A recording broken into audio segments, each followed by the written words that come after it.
I knew that going to the laundromat at 2 a.m. was a bad idea, but I didn't have a choice. In less than 6 hours, I had to be at work, and I still hadn't eaten dinner. The half-unpacked remains of my move lay scattered across the cramped studio apartment. And that's how disaster struck. In slow motion, I watched it happen.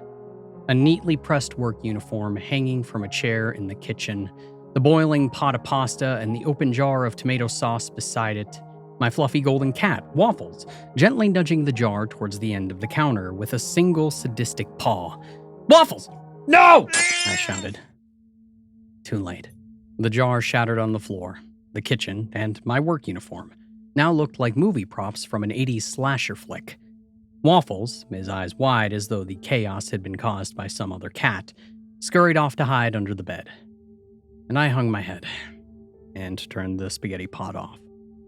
Everything else had happened to me lately. And now this. I was starting a new job and living out of suitcases on the seedy side of town because of a messy breakup with my ex-boyfriend Nate. Just 3 days before. I was starting over from nothing, and I really needed this job. I couldn't afford to show up covered in tomato sauce stains on my first day. Cursing, I stuffed the crimson-splattered clothing into the laundry bag and trudged downstairs. It had just stopped raining. The late-night streets were completely deserted. I didn't know the neighborhood well at all, but I remembered seeing a 24-hour laundromat just 2 blocks up from my dingy apartment building. And sure enough, I could see the reflection of its neon sign on the rain-slicked streets ahead. I took a deep breath. Maybe things would be okay after all. Hitching the bag higher on my shoulder, I headed towards the laundromat's glow. The cool night air felt good on my skin. Change rattled cheerfully in my pocket. So why was I so nervous? It might have been the neighborhood, which did have a reputation for danger, especially for women. And especially at night. My friends had practically staged an intervention when I told them where I was moving, but the truth was that I didn't have a choice. I needed a place with cheap rent where the landlords didn't ask too many questions, and this was it. By coming here, I'd put half the city between me and my ex, and at the time, that was all I cared about. Was it just the sinister memories of the news articles that I'd read, the ones about these seamy streets that had me so on edge? Or was it something more? Every instinct screamed danger, but I couldn't see its source in the lightless windows around me. The hair on the back of my neck stood on end. I couldn't shake the feeling that I was being followed, but every time I turned around, the inky black streets seemed empty. I pushed open the door to the laundromat. Something had clanged above me, bringing a scream to my throat, but when I looked up, I couldn't help but laugh. It was just the jingle of the bell above the door. The laundromat was bright, modern, and seemingly clean. Industrial-strength washers and dryers lined the walls. Beside the door was a row of plastic seats, an out-of-order vending machine, and a small table stacked high with outdated newspapers and magazines. I had just inserted my coins and started the wash cycle when the bell above the door sounded for a second time. My blood ran cold. Before I could turn around, a harsh, masculine voice spoke right behind me. "Looks like you murdered someone." "What?" I spun, wondering how the lanky figure had crossed the room so quickly. The awareness that he had stood between me and the door made my heart beat a little faster. "Your clothes. The red stains. Who'd you kill?" His mouth twisted into a yellow jack-o'-lantern grin as he repeated his ghastly joke. He was too close. Way too close. My nose was practically touching his chest, and he gave off a foul odor like rot in dark places. Black dirt was caked beneath his fingernails, and for some reason, that tiny observation was what terrified me most of all. What was this guy doing in a laundromat at 2:30 a.m.? Why didn't he have any clothes to wash? "It's spaghetti sauce," I murmured finally, and tried to pass by him. "Whoa! Not so fast." The man definitely blocked my path. "Are you seriously gonna act like you don't remember me?" I took him in. Ripped jeans, paint-splattered black t-shirt, gangly arms covered with what looked like track marks. Dangled greasy black hair. I had never seen him before in my life. The door of the laundromat felt hopelessly far away. I think you might have me confused with someone else. I tried to sidestep again, but he was just too quick. Seriously? He repeated, sounding almost disappointed. The name's Samuel. Doesn't ring any bells, huh? Look, I don't know you, and you're standing in my way. I hated how scared and shrill my own voice sounded. I'm leaving now, so... I'm afraid I can't let you do that.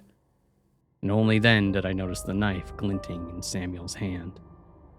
My eyes darted to the black windows, the empty streets outside. There was no one to save me, no one to call for help. I shut my eyes tight. If only I had hung my work uniform up somewhere else, everything could have been different.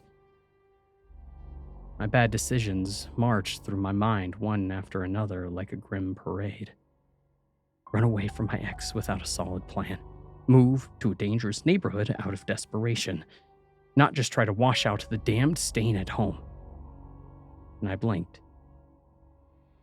Samuel hadn't stabbed me, grabbed me, or hurt me yet. I suppose you're wondering what I'm doing here. The only thing I was wondering was how to either get his knife or get him away. But I kept my mouth shut and I let him talk. I'd read somewhere that it was a bad move to interrupt a psychopath's monologue, and that certainly seemed to be the case here. But I could ask you the same thing, couldn't I? Samuel rambled on. Why are you in a laundromat at 2:30 a.m.? And I don't just mean the tomato sauce stains. I really want you to ask yourself, what are you doing here? The question caught me off guard and my eyes drifted once again to the knife. I couldn't imagine all too clearly the gruesome possibilities of what might happen if Samuel didn't like my response. You don't have to answer out loud if you don't want to. Just think about it. Now, why don't you have a seat? It's gonna be a while before that uniform gets clean, B. I was halfway to the chairs when I realized with shock what Samuel had called me. Back in elementary school, B had been my nickname, a tribute to the first letter of my real name and to my obsession with a certain pollinating insect, but no one had called me that in years. Who was this guy? Don't try anything stupid, Samuel informed me as he took a seat between me and the exit. I don't want you to get hurt. It was an odd way of phrasing things, considering that he was the one with the knife. Once he said his piece, however, Samuel leaned back in the plastic chair, as still and as silent as a corpse. With nothing better to do while my laundry spun and Samuel stared blankly into space, I ruminated on my kidnapper's question. What was I doing here, really? It had started with something simple. A fight over nothing. My boyfriend Nate and I had been arguing about whose turn it was to wash the dishes when he suddenly slapped me with the back of his hand. And for a moment, I was stunned. I couldn't believe what had just happened. Even harder to believe was the savage look of victory and satisfaction on his face. Nate had always been so calm and gentle. Of all of the people that I had dated, I'd never once imagined that he would be the one to hit me. But I wasn't going to stand for it. My mother had an abusive partner for almost a year when I was a child, and after seeing what she had gone through, I had sworn to myself that the moment a romantic partner lifted a hand against me, it was over. I had started packing right away, completely deaf to my boyfriend's apologies and pleas. He hadn't meant it, and he was sorry, and it would never happen again, listening to me. I'd had the eerie sensation that my mom's ex-partner was speaking through his lips, as though he were a medium channeling that awful man's ghost. The impact of his knuckles was still burning on my cheek when I climbed into the idling taxi. I had nothing in this world except 4 suitcases, a small savings account, and my cat Waffles purring in my lap. And I went no contact, blocking Nate's number and refusing to speak to him again, even after I realized that I'd forgotten my laptop at his place.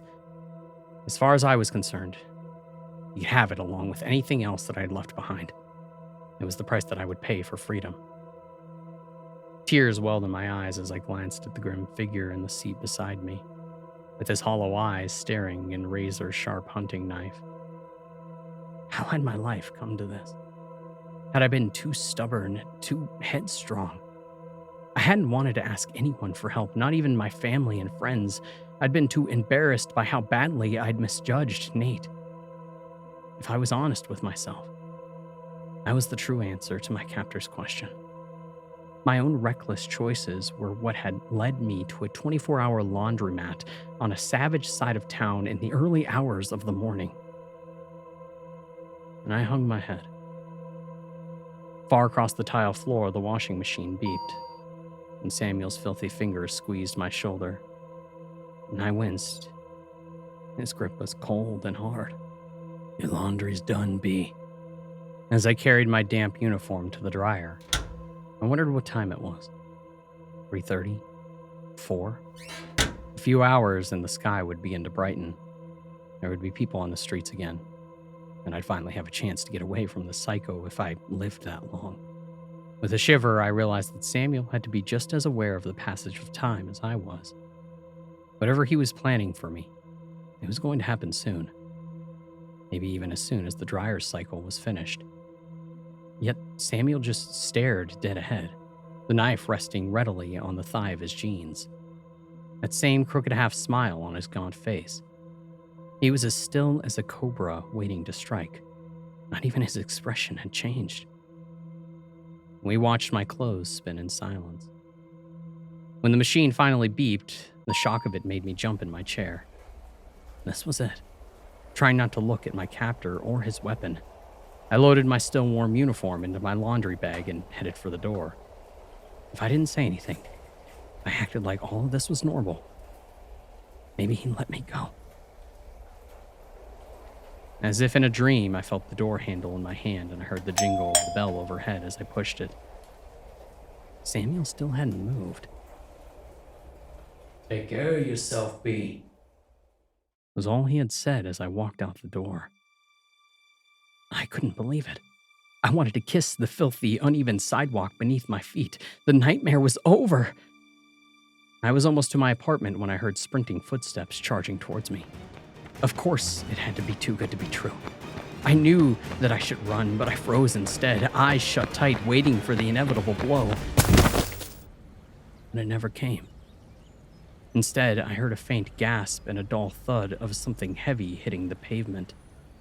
When I finally dared to turn around, I saw Nate lying in a puddle of blood. A garrote wire was tangled in his hands. His face was twisted in an expression of mindless hate.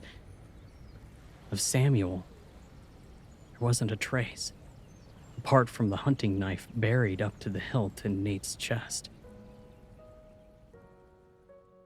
It took me days to recover, and days more to piece together what had happened.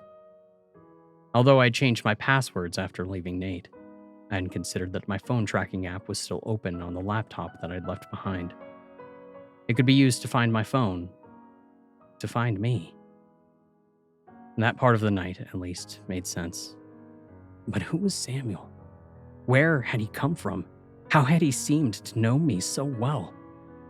Against my better judgment, I returned to the laundromat at 2:30 a.m. the next night. I couldn't have said why. Maybe I wanted to thank Samuel, or maybe I just needed to confirm for myself that he'd even been real. Police had cleared me of any involvement in Nate's death, but so many unanswered questions still swirled around me. I wanted closure. I wanted to know what had really happened that night. I hardly dared to breathe as I peered in the window of the 24-hour laundromat, only to find it empty. I wasn't sure if I was relieved or disappointed. Retracing my steps, I searched for any clue about who Samuel had been. I found what I was looking for on the table of magazines in the laundromat. Flipping through a month-old newspaper, I found that a small article had caught my attention. Another local youth claimed by drugs. Read the title, followed by 2 photos. One showed a cleaner, smiling Samuel, and the other sent a flood of memories coursing through me. Sammy? The gap-toothed boy with the bowl cut who'd been my partner in crime back in 3rd grade? I hadn't thought about him in years, and I would have never imagined seeing him again in a place like this, under such bizarre circumstances. Sammy was Samuel. Addiction had taken its toll on the boy that I once knew. But the 2 photos were clearly the same person. According to the article, he had died of a heroin overdose just a few blocks away from my new apartment. His body had been found over a month ago. But in that case, who or what had stabbed Nate? I didn't have an explanation then. I still don't.